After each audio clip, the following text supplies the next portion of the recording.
Hi everyone, welcome to Dhanya kitchen. పచ్చిశనగల ప్రసాదం సింపుల్గా అప్పటికప్పుడు ఎలా ప్రిపేర్ చేసుకోవాలో చూపిస్తాను. ఎప్పుడైనా దేవుడికి ప్రసాదం చేసి పెట్టాలంటే ఎక్కువ టైం లేనప్పుడు ఇలా ఈ పచ్చిశనగల ప్రసాదం ప్రిపేర్ చేసి పెట్టండి. చాలా ఈజీగా ఉంటుంది, టేస్ట్ కూడా చాలా బాగుంటుంది. ముందుగా ఈ పచ్చిశనగల్ని ఒక 3 గంటలు వాటర్ పోసి నానబెట్టుకోండి. 3 గంటల తర్వాత మూత తీసి ఒకసారి ఇలా చెక్ చేసుకోండి. శనగలన్నీ కూడా చాలా లావుగా వచ్చేసి ఉంటాయి. ఇప్పుడు వాటర్ అంతా తీసేసి నీట్గా క్లీన్ చేసుకొని కుక్కర్లోకి వేసుకోవాలి. ఇందులోకి కొద్దిగా కల్లుప్పు వేసి 1.5 గ్లాస్ వాటర్ పోసుకొని స్టవ్ ఆన్ చేసుకొని స్టవ్ పైన పెట్టేయడమే.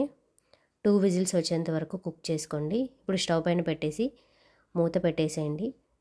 2 విజిల్స్ వచ్చేంత వరకు వదిలేయండి. 2 విజిల్స్ వచ్చిన తర్వాత మూత తీసి ఒకసారి ఇలా చెక్ చేసుకోండి. ఈ శనగలు అయితే బాగా కుక్ అయిపోయాయి. ఇప్పుడు నేను చూపిస్తున్నట్లు చెక్ చేసుకోండి. ఇలా ప్రెస్ చేశారంటే ఇలా మరీ మెత్తగా కాకుండా ఇలా కుక్ అయితే సరిపోతుంది. ఇప్పుడు ఒక స్టెయినర్ తీసుకొని అందులోకి వేసేసారంటే వాటర్ అంతా కూడా సపరేట్ అయిపోయి ఇలా ఇవి సపరేట్గా వచ్చేస్తాయి. ఇప్పుడు దీన్ని పక్కన పెట్టేసుకొని స్టవ్ మీద బాండి పెట్టి ఆయిల్ వేసుకోండి. ఆయిల్ కొద్దిగా హీట్ అయ్యాక పోపు ఎండుమిర్చి వేసుకొని బాగా ఫ్రై చేసుకోండి. ఇది కొద్దిగా ఫ్రై అయిన తర్వాత తెల్లగడ్డ ముక్కలను కూడా వేసేసుకొని బాగా ఫ్రై చేసుకొని కరివేపాకు రెమ్మలను కూడా వేసేసుకోండి. ఇందాక మనం కుక్ చేసుకొని పక్కన పెట్టుకున్న శనగల్ని ఇందులోకి వేసేసుకోండి. ఇవంతా కూడా వేసుకున్న తర్వాత ఈ పోపులోకి బాగా పట్టేటట్టు ఒక 1 మినిట్ ఇలా ఫ్రై చేసుకున్నారంటే శనగలతో చేసుకునే ప్రసాదం అయితే రెడీ అయిపోయింది.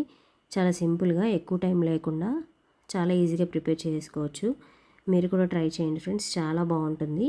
ఫస్ట్ టైం మన ఛానల్ని విజిట్ చేసినట్లయితే తప్పకుండా లైక్ చేసి సబ్స్క్రైబ్ చేసుకోండి. ఈ వీడియో మీకు ఎలా అనిపించిందో కమెంట్ చేయండి. నెక్స్ట్ వీడియోలో మళ్ళీ కలుద్దాం. Please to like and subscribe. Thank you for watching.